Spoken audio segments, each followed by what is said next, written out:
Bollywood has some amazing potential to make amazing movies, especially in the superhero genre.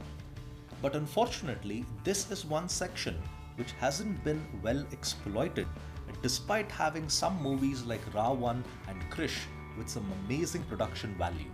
So let's look at what is the problem in marketing these superhero movies in India. Welcome to today's discussion. Today we'll be talking about why superhero movies in India are so poorly marketed. Now, when I say superhero movies in India, I refer particularly to the recent releases of Krish and Ra1. Now, these movies have got so much potential to be on par with the Hollywood movies when it comes to superhero genre. But still, the marketing of these movies hasn't been that great. Why do you think that the marketing of superhero movies in India is not on par with the ones of the West? Well, superheroes in India are characterized poorly to begin with. They don't have much of a backstory. Their backdrop is not really so good. Like the origin stories of these superheroes. Yeah. They just randomly came and they got their powers. It's only just a superhero pitted against a supervillain. There's no situation, there's no story going on here. They just end up with the powers, and so they find a bad guy, they fight with him. Ajay? When a trial becomes a dogma, that is something that will spoil whatever the essence of the plot and the story is altogether. So the dogma here, in the sense, the repetition of whatever had been done in the past, is the plot and the characterization. So when a characterization is not done perfect, when it is taken from the previous ones, it won't be good because time keeps changing. The value of perception by the people, the viewers, that also keeps changing. So Bollywood is under the impression that we will accept any movie provided that it has a superstar whom we are very familiar with. They are, you could say that they are under the impression that we don't really look for a detailed plot. We just look for someone good looking on screen wearing a mask and fighting a villain. We don't really want to know why he is doing it in the first place and how did he get to be that way and the whole history behind this person. So that's... Now, if you observe Hollywood superheroes, most of them originate out of comic books. So comic books are basically created with absolutely no one in mind. They start from scratch. They give them their own super abilities, their own superpowers, and their own backdrop. But in Bollywood, it's not so. They actually put a star behind the screen and behind the role, and then they build the whole story, the whole superhero thing behind him. So this is where the imagination is coming. In a comic book, you can explain the origin of this person, the story of this person for a series of time. But in the movie, you just can't do that in the 1.5 hours or the 2 hours that you have. True. Bollywood doesn't really have any memorable villains, as far as I can recall, especially from movies like Krish and Ra1. But if I look at the older Bollywood movies, they've had some really amazing villains. And because of these villains, the movies have been very successful. Now, if I talk about a movie like Sholay, although it is not a superhero movie, the movie has been very successful because of Gabbar Singh.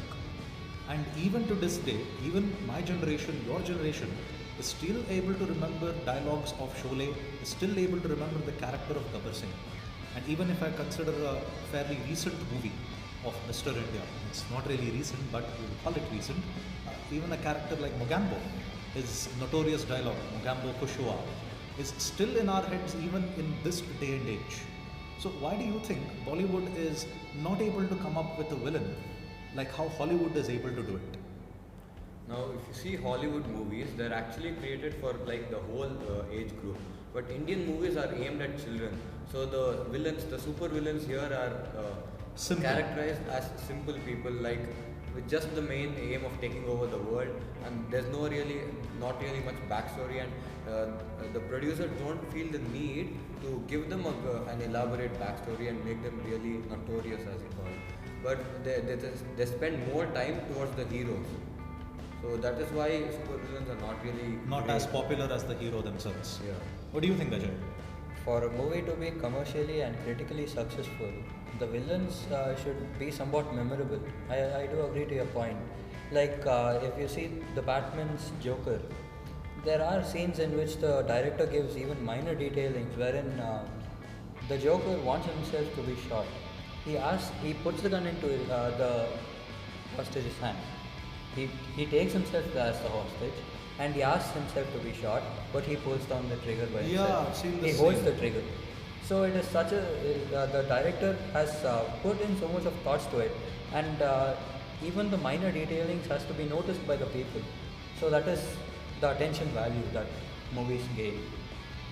When you talk about merchandising, that's a great way for a brand to make extra money.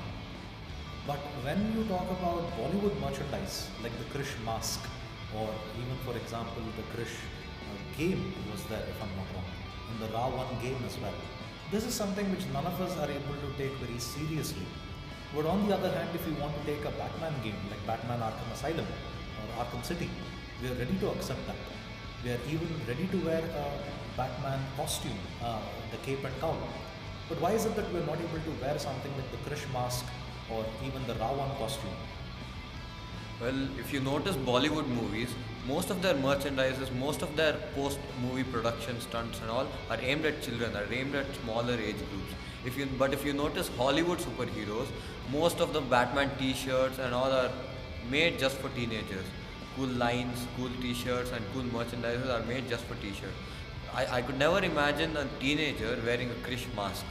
So I would like to say that a Bollywood movie is more kid oriented, while a Hollywood superhero movie concentrates on all age groups, and they actually take it seriously. What do you think, Ajay? There is actually a lot of science behind the Batman's mask and his armor, costume, and almost His getup, everything yeah. that he uses. Even his car that has been sold for around $3 billion, if I'm not wrong. The About Bat movie. 2 years ago, I suppose I had read it in the newspaper that $3 billion for a car, and it's a movie.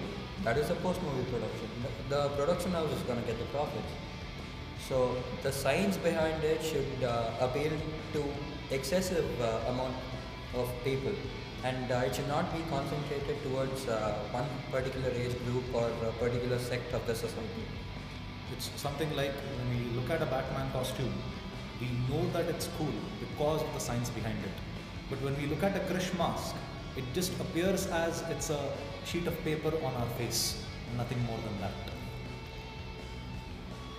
This discussion was a very interesting one. Thank you, Ajay. Thank you, Atish. I hope you will be part of the future videos which we will be shooting here as well. Thank you for your time in spending here.